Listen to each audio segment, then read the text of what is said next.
Hello, നമുക്കൊരു drink dish ഉണ്ടാക്കിയാലോ? അതും വിത്തൗട്ട് ക്ലേ. ബായോ. അതിൻ്റെ ഒറ്റ കാര്യം വേണ്ടു, ഗ്ലാസ് ഡിസ്പെൻസറിൻ്റെ അല്ലെങ്കിൽ ഗ്ലാസ് ബോട്ടിലിൻ്റെ ലിഡ്. അത് മാത്രമേ വേണ്ടൂ. സാധാ ലിഡല്ല കേട്ടോ, ഈ ലിഡ് തന്നെ എടുക്കാൻ ശ്രദ്ധിക്കുക. അതിൻ്റെ അകത്തൊരു പ്രത്യേക തരത്തിൽ കേർവ്ഡൊക്കെ ആയിട്ടിരിക്കുന്നത് കൊണ്ട് ഈ പെയിൻ്റ് അടിച്ചിട്ടൊക്കെ വരുമ്പോൾ ക്ലേയിൽ ചെയ്യുന്ന പോലൊരു ഫീൽ ഉണ്ടാവും അല്ലേ? നിങ്ങൾക്ക് എന്താ തോന്നുന്നേ? പിന്നെന്താ, സംഭവം സെറ്റായി കഴിഞ്ഞാൽ അങ്ങോട്ട് പെയിൻ്റ് അടിക്കുക, നിങ്ങൾക്ക് ഇഷ്ടമുള്ള പാറ്റേൺസ് കൊടുക്കുക, അത്രേ ഉള്ളൂ. എന്തായാലും എല്ലാവരുടെ വീട്ടിലുണ്ടാവും.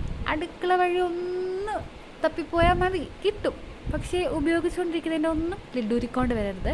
അടി ഏത് വഴി കൂടെ വരുമെന്ന് എനിക്കറിയില്ല.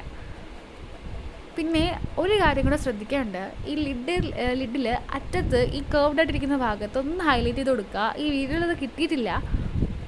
പിന്നെ ഇവിടെ ഞാൻ സ്ട്രോബെറിയാണ് ഉദ്ദേശിച്ചത്, അതുപോലൊക്കെ ഇരിക്കും. അങ്ങ് വിശ്വസിക്കുക സ്ട്രോബെറി ആണെന്ന്.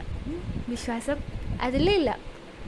ഇത്രയൊക്കെ തന്നെ ഉള്ളൂ. ഞാൻ ഇവിടെ കുറച്ച് ഫ്ലവേഴ്സൊക്കെ വരച്ച് കൊടുത്തിട്ടുണ്ട്. പിന്നെ കുത്തും കോമയൊക്കെ ഇട്ട് സെറ്റാക്കി എടുത്ത്.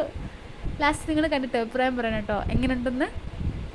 ഇഷ്ടപ്പെട്ട് ലൈക്ക് ചെയ്യുക, ഷെയർ ചെയ്യുക, സബ്സ്ക്രൈബ് ചെയ്യുക. നിങ്ങൾക്ക് എന്തെങ്കിലും ചെയ്യാൻ താല്പര്യം ഉണ്ടെങ്കിൽ കമൻറ്റ് ബോക്സിൽ പറഞ്ഞാൽ മതി കേട്ടോ, നമുക്ക് ട്രൈ ചെയ്യാം. പിന്നെന്താ, അത്രയൊക്കെ തന്നെ ഉള്ളൂ. ബൈ.